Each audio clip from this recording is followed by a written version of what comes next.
Welcome, everyone. My name is Dana White. Today, the Myth Salon has the pleasure of launching a new series, Pulling Focus, with the film Infinite Potential, the life and ideas of physicist philosopher David Bohm. Will and I are extremely grateful to Corrine Bourdeau for pulling this project together for us. We are especially pleased to have the film's director, Paul Howard, participating with us today, live from Ireland. In addition, one of the film's interviewed participants, David Edmund Moody, will be joining the panel that is being moderated by Tayria Ward. Thank you, everyone. Okay, hi everybody, it's Corrine Bourdeau. Many of you recognize me from the salon, so I'm thrilled to be here tonight. I'm not actually introducing the panelists, I'm introducing Tayria Ward, who is our incredible moderator, and she'll be introducing the panelists. But so without any further ado, Tayria is actually a very wonderful and trusted colleague of mine. She is a visionary in this whole world of spiritual and social change media, a true visionary. She is the co-founder of the Tribeca Film Festival, and I'm also super excited to announce she's a recent addition and artistic director to the Esalen Film Festival. Tayria is also the founder of CEO of Conscious Good.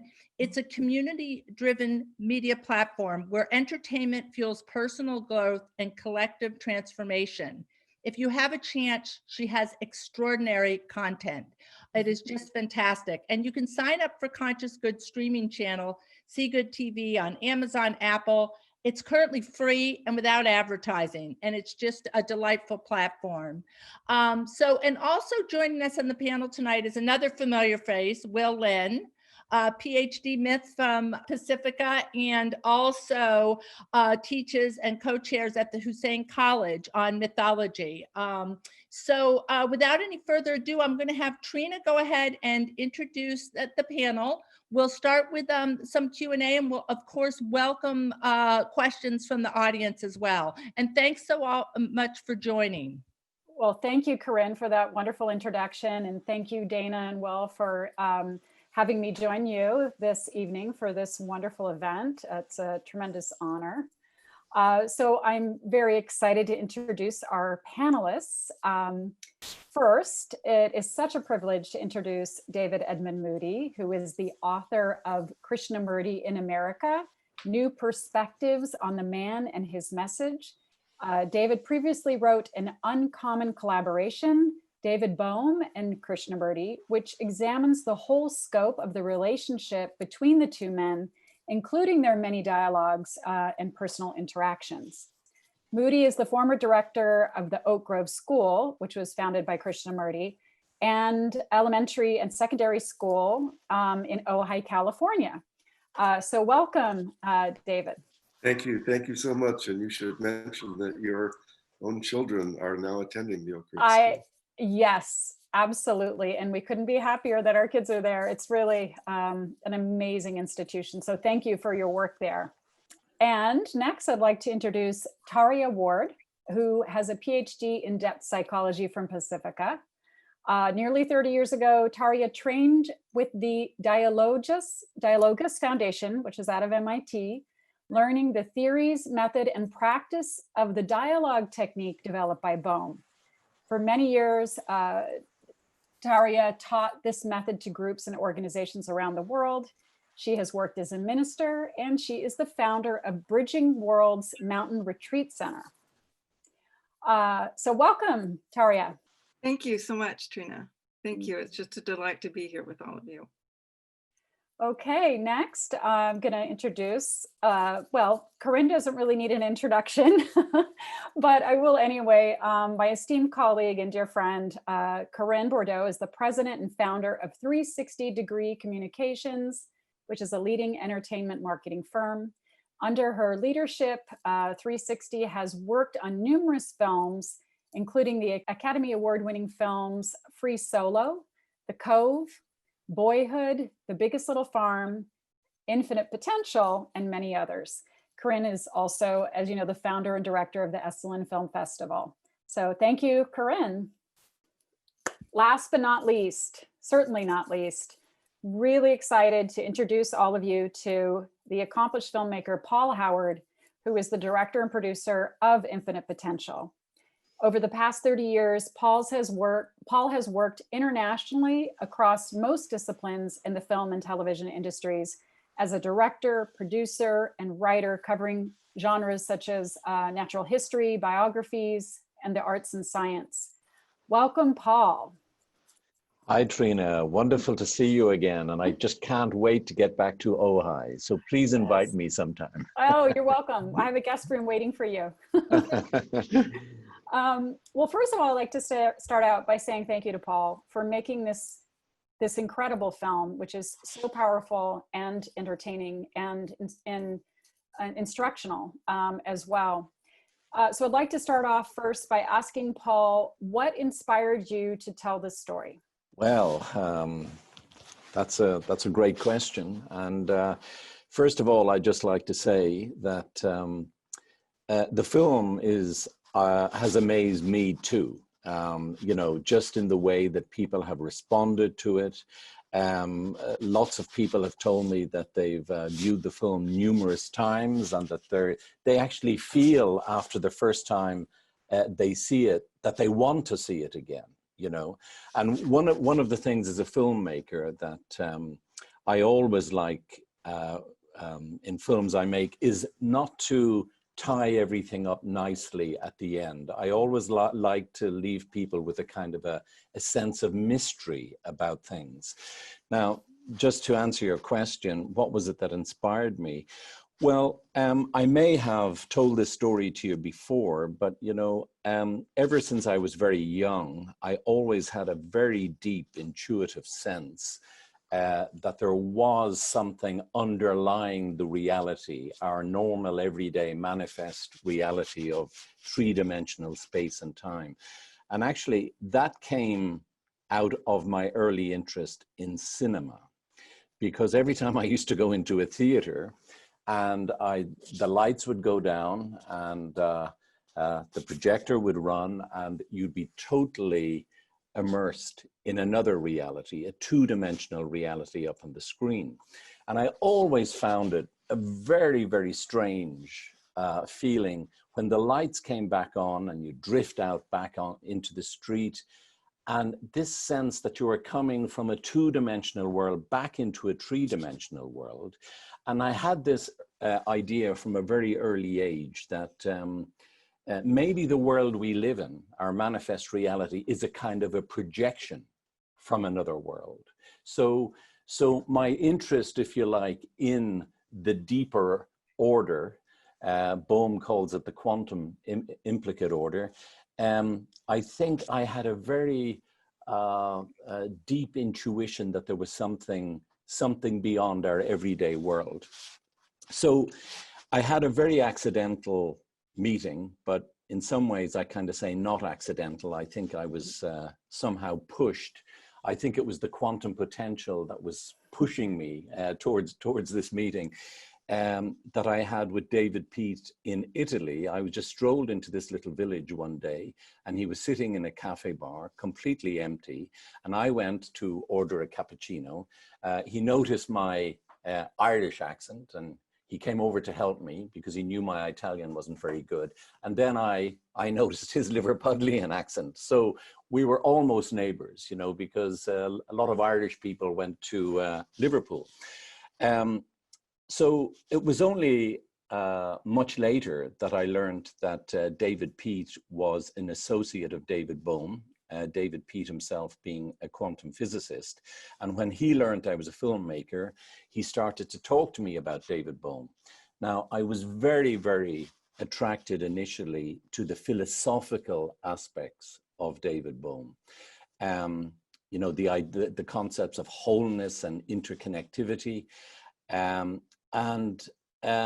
It was, again, sometime later when I started to take it more seriously, that when I started to look into the physics of David Bohm, I could see that these weren't just ideas, but they were ideas that were firmly grounded in physics and in mathematics. So it wasn't just another kind of new age idea about consciousness or in our interconnectivity or wholeness.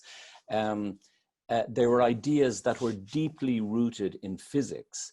So I could see how Bohm's ideas of wholeness and his philosophical ideas emerged from his physics, and they gave them a very solid foundation for me.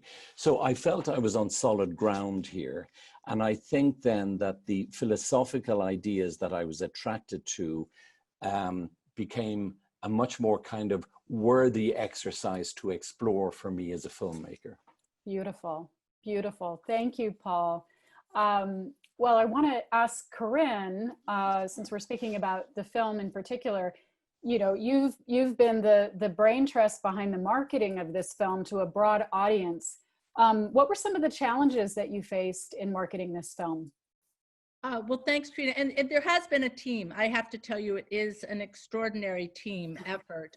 But that being said, one of the interesting challenges right off the bat was, it's a film about a physicist who's been dead for a while. We had just come off of Free Solo, which won an Academy Award. We had, guys, all these kind of big, heavy films with timely, topical. And here we had this beautiful film. But, and I realized at the beginning when I was talking to people, their eyes would kind of glaze over because they might not know who David Bohm is, or he's been dead, who is he? So, and also the dreaded biopic pitch. We wanted to avoid that. Right. But what really helped us is that Paul crafted this beautiful film. And I'm not just saying this because he's here, but the best tool we had was when people watched it. I would describe the film. I tried to make it sound as beautiful and wonderful as I could, because it is.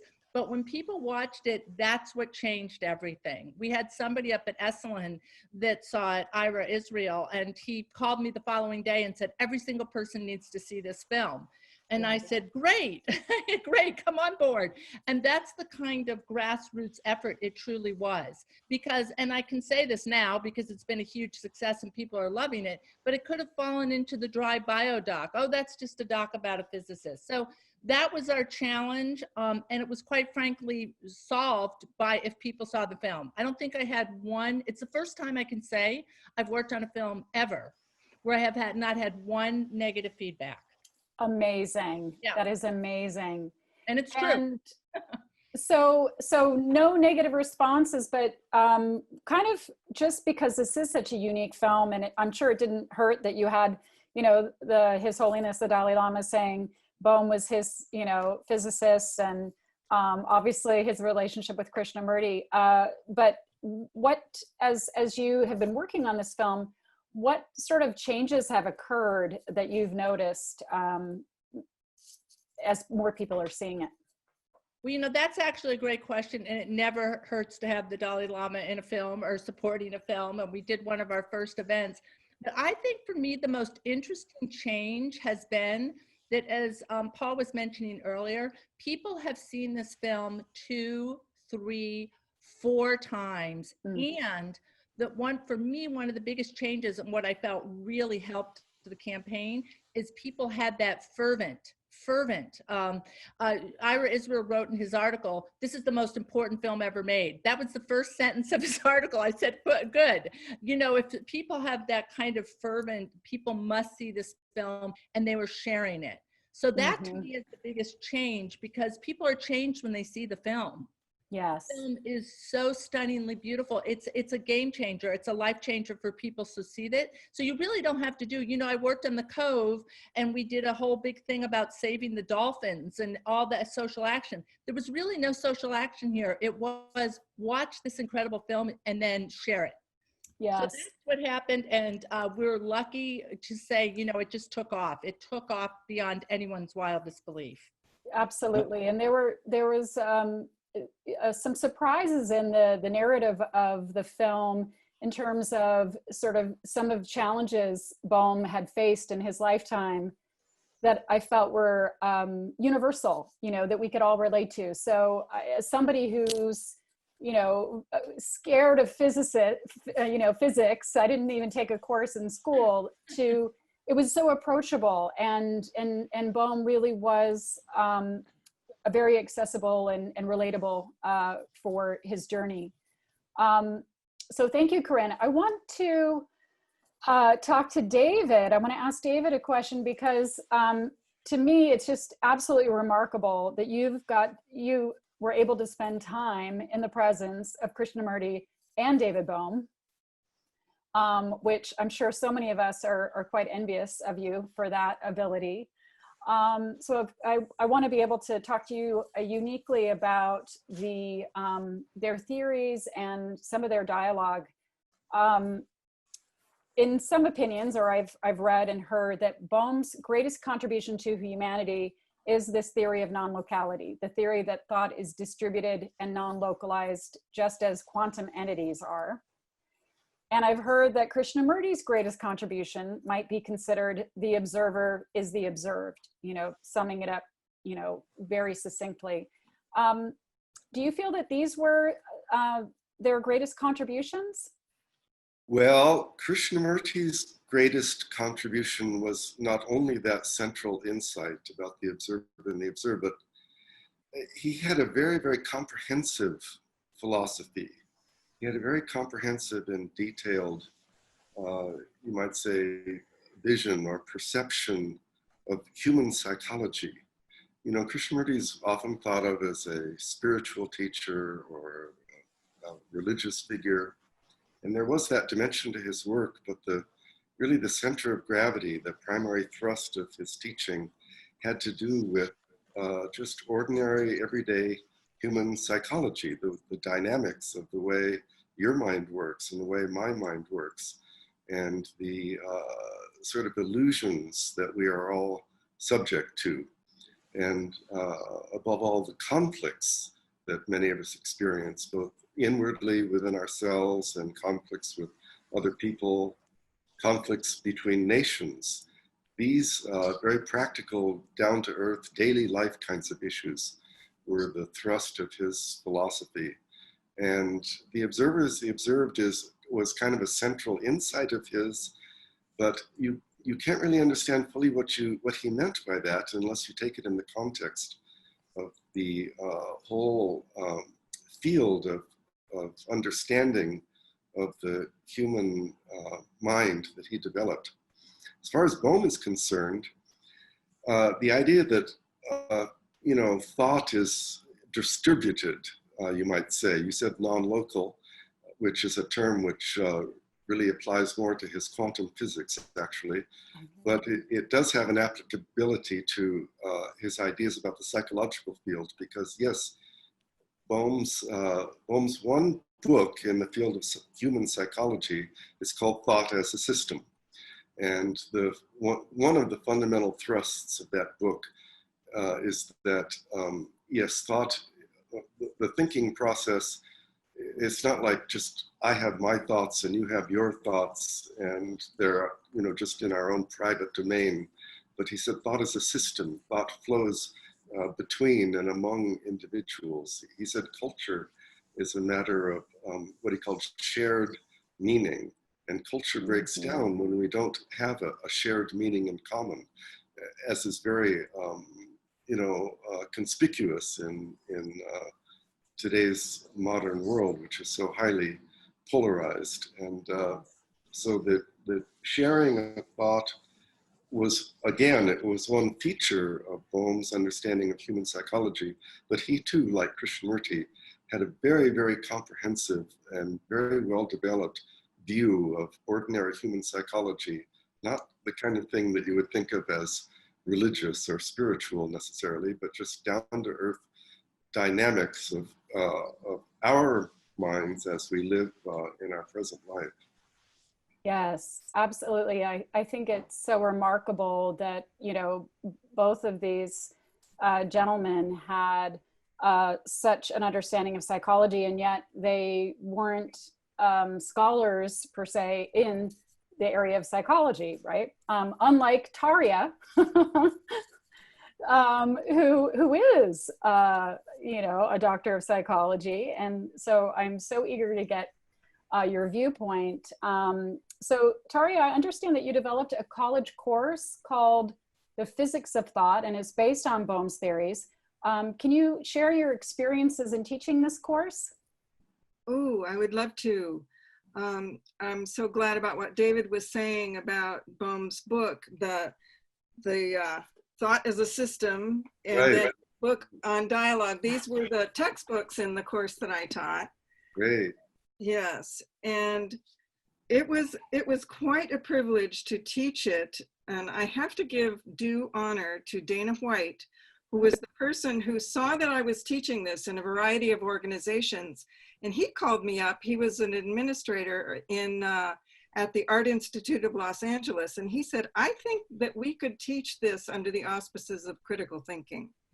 And so it was his sort of visionary idea that I could bring the dialogue work into a course, a college level course on critical thinking. And I called it The Physics of Thought. But it was a beautiful thing to be in Los Angeles where there is such diversity. So in my classrooms, I would have a classroom of maybe 30 to 40 people. There would be maybe 10 or 12 different nations represented around the world, as well as all the different, it was an art school. So there were people from Beverly Hills and people from South Central LA and, you know, people who wanted to study art, but very different socioeconomic and cultural backgrounds. So I got them into conversation, into the dialogue work, which is about understanding the nature of thought and how it is that actually, as Bohm said, thought thinks us. We think that we are the author of our thoughts, but he was able to articulate and explain how thought is embedded in the explicate order and it comes into us, and we are not the author of our thoughts. And once you can understand that, you can, the observer and the observed, that phenomena kicks into place where you can actually change your thinking. But it's very hard. He talked about the instincts of the jungle that we bring to the defense of our thoughts. It's quite a process, the dialogue process. It's just brilliant. But I had people from all over the world, such different backgrounds, people who were ready to fight and kill for, you know, that, like the ones in South Central LA, if you didn't do what they said to do in their world and you crossed the street over here, you could actually get killed. And I had kids that were tagging around LA and people who were thinking that that was just wrong and bad, and everybody getting into conversation together. It was just amazing. Well, when we used the methodology that Bohm developed of respect, of listening, of suspending our assumptions, of really understanding the thought that's thinking us instead of us thinking the thoughts, it was amazing. And that's when it's like the implicate order started to become apparent. And the fact that we were all connected, that everyone was really basically coming from the same place, that we all lived in the same atmosphere, and the separateness between us was, I had kids who said, can I bring my mother to this class? Can I bring my girlfriend to this class? Can I bring my friends to this class? It wasn't the class you skipped, it was the ones that you brought your friends and your people to, so that they could understand how these processes work. Beautiful stories that I have from teaching that method. That's amazing. And what years were these? This was back in, it would have been, I moved out of Los Angeles in 2004, so it was between 2000, 2004, around in those years. Yeah. Would you, what about teaching this again now? It seems like it's needed now more than ever, possibly online. Could we persuade you to do that? I would be thrilled to. You know, my course is on those little floppy disks. I don't even know. It's like, how do I get, maybe Will can tell me, how do you get from floppy disk onto, you know, it's amazing. All the course material is right student who knows how to do it. That's your hope. Yes. Yeah. Okay, well, we'll come back to that. But Well, I'm sure I can Pearl, develop it again. I mean, easily, because it's all in me. I just love it all. Yes. And I've worked with it ever since. Yes. Paul And I is just, raising his hand. yeah, I just want to make one point, you know, because it's interesting how the conversation there is going about the nature of thought. Bohm says that beyond our everyday thoughts is the deeper thought of mankind. The deeper thought of mankind. And this is also echoed in his physics, because Bohm describes the entire system as a single wave function. So it's completely undivided. And within that single wave function, you have the local and you have the non-local. You've got the local emerging from the non-local. You've got the implicate becoming explicate. Undivided wholeness. So you can see how interconnectivity plays into all of this. And, you know, the great lesson here really is that, you know, because we are all interconnected, the moral really is that if I hurt you, I'm hurting myself. Mm-hmm. You know, if I damage the earth, I'm damaging myself. Right. You know, so there are big lessons here for the world today, and they go right across the physics, they go right across the philosophical aspects, and they go right into the dialogue as we've just been hearing. Yes, well said, Paul. Very well said. I want to take a question from David to the panelists, and maybe David, Edmund Moody can answer this. There seems to have been a falling out between Bohm and Krishnamurti late in their relationship. What in their dynamic changed? Was it a disagreement about the nature of reality? No, there was nothing. There was nothing of that nature. Actually, there were two episodes of difficulty in their relationship. You have to understand that Bohm and Krishnamurti were close collaborators for 25 years. They really had quite a strong connection. So I'm going to describe two episodes in which they had conflict, but those conflicts need to be seen in the broader context of a really remarkably cooperative and close relationship for many years. But there were two areas of difficulty. At one point, the two men had completed a series of dialogues, 12 dialogues. This was the first extended series of recorded dialogues they had. And Bohm was very, very invested in this, and he was very much looking forward to the publication of those dialogues. For Krishnamurti, it was important and interesting, but it didn't have quite the priority for him that it had for Bohm. And just before those dialogues were about to be published, one of the closest people to Krishnamurti, his primary biographer, Mary Lutyens, who was a lifelong friend of his, she objected very strongly to the publication of the dialogues for various reasons. And as a result, this book, which would have published all 12 of the dialogues, was pulled at the last minute, and only some short excerpts were published at that time. Bohm was very disappointed in this, and there was a period of time where he felt it reflected on Krishnamurti personally. But Krishnamurti promised they would have another series of dialogues that would in fact be published in full, and that did take place. That's the series of dialogues called The Ending of Time, which is really the kind of the pinnacle of their relationship. And to a large extent, I think that kind of healed the little rift which had developed. But later on, right near the end of Krishnamurti's life, after the two men had been collaborating for more than 20 years, there came another episode, and it's not entirely clear what happened, but the evidence seems to indicate that Krishnamurti questioned whether Bohm's understanding of his philosophy was really deeply insightful or more intellectual. And at the same time, it seems that Krishnamurti wanted Bohm to commit himself more fully to his understanding of the psychological field. And this was evidently quite disturbing to Bohm. What I'm telling you is based a lot on inference. We don't really know the facts altogether. But this took place after Bohm had had extensive heart surgery, which probably affected his emotional stability to some extent. And after Krishnamurti died, I think Bohm recovered from all of that.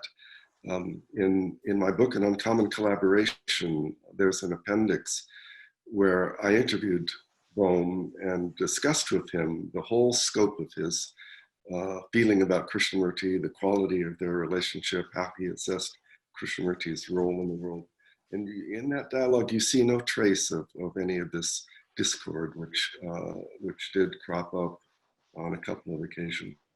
Yeah, it's remarkable also for the collaboration over a period of 25 years in any relationship of that duration and intensity, to think that there isn't going to be a couple little bumps along the way is, I think, a little idealistic. I want to go to a question from our attendees, and I think this one is perfect for the individual on our panel who has actually been a minister. The beloved Dennis Slattery, who is an esteemed and highly well-respected professor at our university. Perfect. Yes, not just from anyone, but sorry, I had to give that pitch. He's just amazing. He's amazing. Wonderful. Well, great. That gives it context, and I found it, Corrine. Oh, go ahead. Take it away. Yeah, so no, but I love that. Thank you. And I'm sure Dennis thanks you. Dennis is saying that the conversation makes him think about the power of prayer, praying for others, where something of goodwill and compassion is carried through ether. Can you respond to this?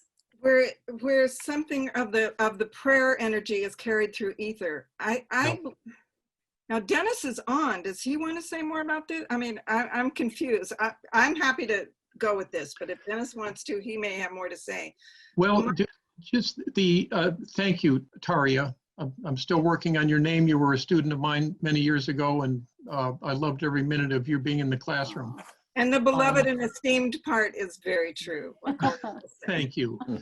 Well, I'm just kind of going with the analogies that are coming up for me, not only during the time that I watched the film and took pages of notes and just let my mind free flow with what I was hearing, but just listening to the conversation this evening, it felt like there was a deeper way for me, for us, to think about the power of prayer, not only as a way to liberate oneself from self-absorption, but also to connect, I don't know if I'm using the language correctly, but on a quantum level with others who are going through an emotional challenge or a physical challenge or a tremendous loss in their lives.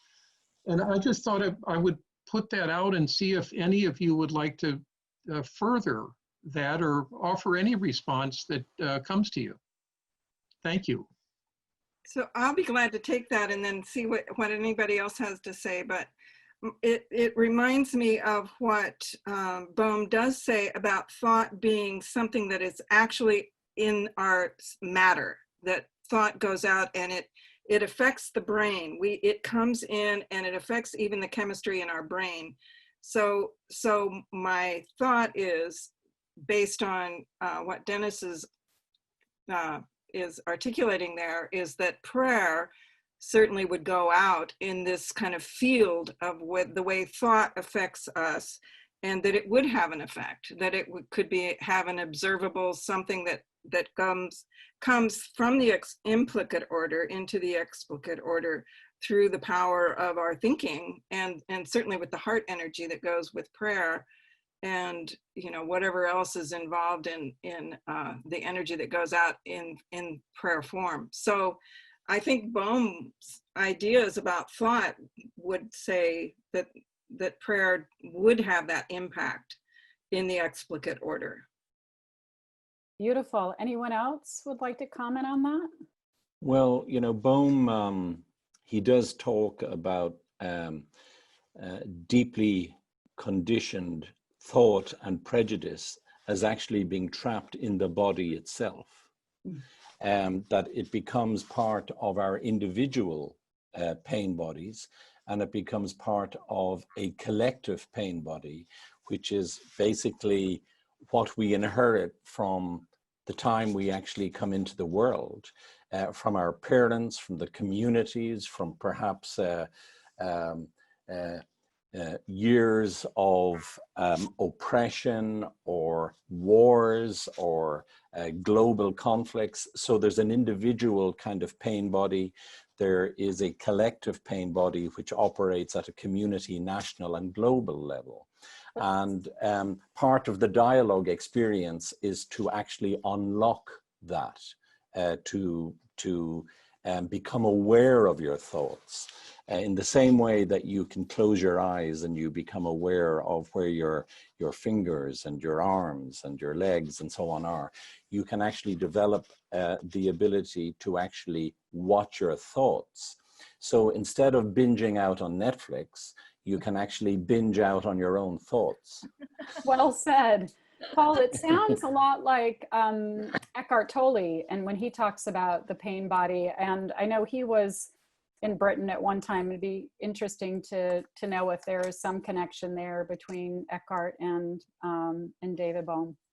Well, actually, Eckhart does talk about Krishnamurti a lot, and he actually reads passages from Krishnamurti's works, and I've heard him read passages. But yes, you're quite right. Eckhart Tolle would express the same kind of ideas about, you know, watching the thinker and being aware of our thoughts and creating the space between our thoughts where new perception can arise. So, Paul, while I have you, if you, like David Moody, was in a room with Bohm and Krishnamurti, what would you ask them? Is there anything that you would have liked to have included in the film? Well, the funny thing is that, you know, I didn't know anything about David Bohm until relatively recently. And I was actually quite shocked that I hadn't heard of this man. You know, the man that Einstein called his spiritual son and the Dalai Lama called his science guru. And, you know, growing up, I used to sit around dinner tables and at tea time, and I had a father who was very interested in science. He was an airline pilot, so he had, I suppose, a kind of a leaning towards science and mathematics and things like that. But, you know, I heard of Einstein, and I heard of Stephen Hawking, and I heard of Niels Bohr. And it was only later I kind of thought, how come I never heard of Bohm? So I guess the first question I'd ask Bohm is, how come I never heard about you? No, that's a very difficult question. What would I actually say to them if I was in a room with them? I think one of the joys for me in making this film was perhaps the fact that I hadn't known Bohm and hadn't heard about him. So it was a complete journey of discovery for me in a way. And I think also the fact that I'm not a physicist, and I had to kind of go at this subject with a kind of a childlike wonder and try and unravel and decode the physics for a wider audience. I think that was the great joy for me in making this film. And because I think visually, I tend to think in visual terms, I think that's why I think I was able to express this in a very visual way in the film. And I think that has kind of resonates with people, finding a way to decode the implicate order and the deeper quantum world and give people a sense of spatial relationships in terms of manifest reality and the lack of spatial relationships within the quantum world. So that was one of the big challenges for me. But had I been a physicist, I think it would have been a very different film. I can understand why you would say that. Thank you. So I want to ask David on, Bohm proposes that when there is a great crisis, people are momentarily able to drop their customary patterns of thinking and behavior. But when the crisis is over, they go back to their familiar ways. Obviously, right now, we're in a very, a great crisis. We're in a crisis with COVID and politics. How would David advise us during these times? What can we apply here? I think that what Bohm would be most concerned about is, something I mentioned a little bit earlier, is the extreme polarization of our society. It's not merely the fact that we have this virus which is affecting all of us. The problem is more cultural, and that is that we have these two poles who view the virus in such different ways. And not only the virus, that view everything in such different ways. It's almost as if our society occupies two different, entirely different worlds with very little communication between them. That, I think, is what would get Bohm's attention and what he would want to address through the process of dialogue. And in other ways, I wonder if I could also go back briefly to the question you raised a minute ago. What would I say if I had a chance to talk with these men?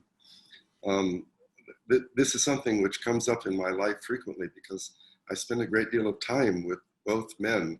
And during the course of my daily life, it's very, very often that issues arise and I think, oh my God, why didn't I ask them when I had them? Why didn't I ask that question?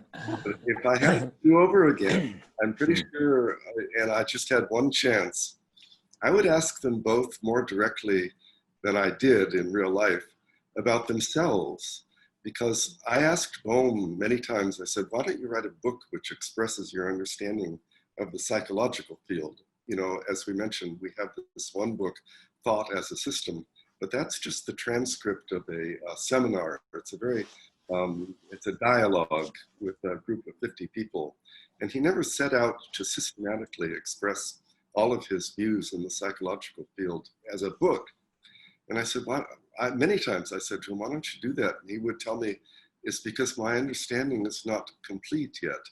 I don't understand it fully. And if I had it to do over again, I would press him on that. I would say, why?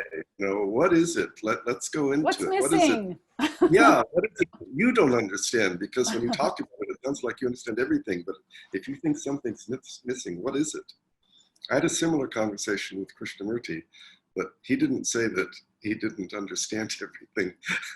he said that I asked Krishnamurti if he ever had a sense of the ego, a sense of self-identity, and then had to break out of that, or if he never had a sense of ego. And he said, I hardly ever had any sense of it. Maybe just a little bit, but hardly ever. And that too, I would have liked to pursue. Would have liked to say, what do you mean by that? You had it a little bit, but not that much. Great. Those are great questions we can ponder. Yeah. So Tayria, I wanted to ask you, how can Bohm's theories have the potential to resolve the fragmentation that we've been talking about among humans, as well as resolve the separation between humans and the rest of creation? Wow, what a beautiful question. In terms of resolving the fragmentation, I think that the study of dialogue and the practice of dialogue has the capacity to help us as humans to resolve the fragmentation among each other. I know that there's when I have taught it and been deeply in dialogue, was in dialogue circles where we all practiced together for a lot of years. And there's a visceral sensation that you get that's beyond thought, where all of a sudden you do recognize the absolute continuity and coherence among each other. it's something that can't be explained. It can only be felt and experienced it that way. And it's like I wrote a big long article in my dissertation called Dialogue as Ritual. It's almost like it's a ritual that what you enter and you stay with it because it's hard. But when you stay with it, you start to get that sense, and it gets into your cells. It gets into you in a way that I think then once you have that experience, you can't operate in a different way where separation is as big an idea or problem as it used to be. So I would say, I wish that every family, I wish children, I wish in grade school, I wish the process of dialogue would be taught and experienced. So I think that, yeah. And in terms of the second part of your question, in terms of the other more than human world, I mean, that is an extension of this experience, but I feel like the indigenous way of in the tribes that still exist, they get together in the morning and they all share their thoughts with one another, and they share their dreams with one another. And so and that's how they know how to live. Once they've heard from everyone, not just the top down, ideas of how we're going to conduct our day, but once they've heard from absolutely everyone in the village, that's how it was all conducted. But it was the way that they lived, is the voices that came in were dreams, were the more than human world, the animals that were addressing them, the way the winds and the smells and all of that were connected. So that field of information and conversation was so apparent to them. So I just feel like the dialogue work, to me, when I studied it, when I experienced it back in 1993 at the Parliament of the World's Religions, I thought, this is it. This is the thing. This is the thing that can lead us out of, the terrible difficulty that we're in. Yes. And do you think that that visual stories could also be vehicles for resolving this fragmentation? Visual stories? Yeah, films or visual storytelling.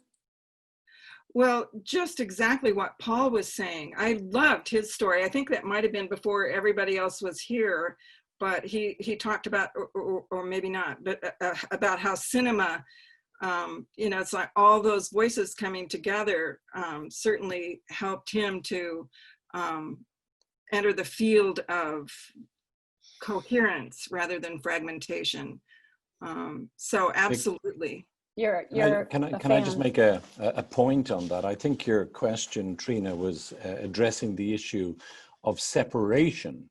Now, when you actually dive into Bohm at the very deep level, you realize that actually we misperceive reality, manifest reality, through our sensory perception. And at the deeper quantum level, there is no separation. So actually there is no separation between us all. We have to go beyond manifest form, duality, to realize this interconnection. And there is no separation at the deeper quantum level. And it's out of the deeper quantum level that we actually emerge into this reality that we think we're separate, but we're actually not separate. And it's a bit like what I was saying earlier, and Bohm has addressed this himself, that when, we damage another or hurt another, ultimately we're hurting ourselves. It's the same with the prejudices that we hold, the comments that we might make about another person. They're not really comments about the other person. They're comments about ourselves, really. Absolutely. And, so I think dialogue certainly is a great way of dealing with this. But I think in terms of dealing with this notion of fragmentation and wholeness, when you understand Bohm, you realize that we are not separate. Right. And I think that's really the biggest challenge, right? Is those of us who understand that we are not separate, that we're all interconnected, having to interact and live with and work with people who do see themselves as very separate, and that this dialogue and film can hopefully, you know, bring us together from regardless of our level of understanding. That would be ideal. In the last few minutes that we have, I want to make sure to ask Will, you know, the question that I asked David Moody in terms of how Bohm would respond to the crises that we're in right now. Well, you know, that's been kind of one of our underlying themes of these events for this community. We went online because of COVID, right? And so it's always in the room with us. It's always in the conversation. So that's been on my mind since watching this film too. And I think that many of us talk about a paradigm shift in one way or another for decades. And I think many of us recognize what's going on now as a kind of inflection moment for some of these shifts to kind of happen in a critical, powerful way. And one of those big conversations has been about the Western progression of individualism, the rise of individualism, the distillation of individualism, all the way into our Western movies, right? But this is seen in physics in the form of the distillation of atomism, increasingly distilled vision of the isolated individual. And every existential philosopher from Pascal to Kierkegaard is speaking in some way about themselves as an estranged, isolated entity, and that this is where their sense of existential anxiety is coming from: isolation, estrangement, right? And so as long as we live in a scientific world where the metaphors the sciences are giving us are atomism, isolation, we're going to project that back onto ourselves, see ourselves as isolated. So now we're in this huge cultural clash where, and it's a little bit of an East meets West thing too, not to bring that into the room too much, you know, but that's part of what's going on. Cultural values, you know, what goes up must collide. And so there is a collision of values of collectivism, of communism, and individualism of the Western capitalist democratic system. And so this is a crisis of our times: individualism versus collectivism, wholeness versus separation. And I think that what Bohm has done is he's put a major emphasis on wholeness in physics. And because science is such an important myth, a grounding myth for our culture, he's actually reworked the grounding myth of our culture by giving us a new set of metaphors to see ourselves as unified as opposed to isolated bits of matter. And so my hope is that as we shift and we lose some of our emphasis on materialistic science, and we lose some of our emphasis on individualism, and we open up into more perspectives of collectivity, that Bohm's work will become increasingly important, in part just as a mirror for the projection of our integrated selves. And that part about the wave function it's so important because it's not about giving way, losing the individual to the collective, or vice versa. There's this great line in the film, Paul, where he's talking about electrons, how electrons are free, but they're also working in this coherent cloud. And it gives us this beautiful metaphor for oneness and manyness. And you talked about the wave function. I think, David, the wave function gives us this image of everything as one. You know, my dissertation was very much on, actually my dissertation advisor said, you've got to read David Bohm, his implicate order, you know, to talk about what you're doing with particles and waves. And my main focus is on the fact that all of us, if we were in the same room playing musical instruments and we had one microphone, it would record all the notes we make as one note, as one wave. Waves have no problem with oneness and manyness. The problem, we can't lose the individual in the collective. And so it's so important. One of the most important things about what he's doing is he's trying to move us towards collectivity while at the same time preserving individuality. He was a rugged individual, at odds with science, at odds with his dad, at odds with the system. And so that's what I hope we take most, is he's really a role model for this struggle to unify the tensions of individuality and collectivity. And it's there in his science and it's there in his life. That's right. You don't have to lose yourself, your individuality, to be one of the collective and move forward. We only have a few more minutes, and there are two questions from our audience that I think are really beautiful and would love to have them addressed. Skylar Fontana is asking, and maybe Tayria, you can answer this because you brought up dreams. What do you think David Bohm would have to say about dreams? Well, I would love to conjecture, but does David know what Bohm said about dreams? I mean, I'm sorry to just pass it along, but no, that's okay. There's the two questions now, and I'll let you maybe address both. One about Bohm's view of dreams, and did Bohm ever this is Anna's question, address psychedelic experiences in relation to implicate order? Did you want me to answer that? Yes, please. Both just if you know about what he would say about dreams and if you know what he would say about psychedelic experience. My impression is that dreams and psychedelic experiences were not issues that Bohm addressed at any length or in any depth. My impression is that psychedelics in particular, he would tend to be somewhat suspicious of and suggest that it might give temporary insight or feeling of insight, but when the drug wears off, one is stuck back in one's ordinary life.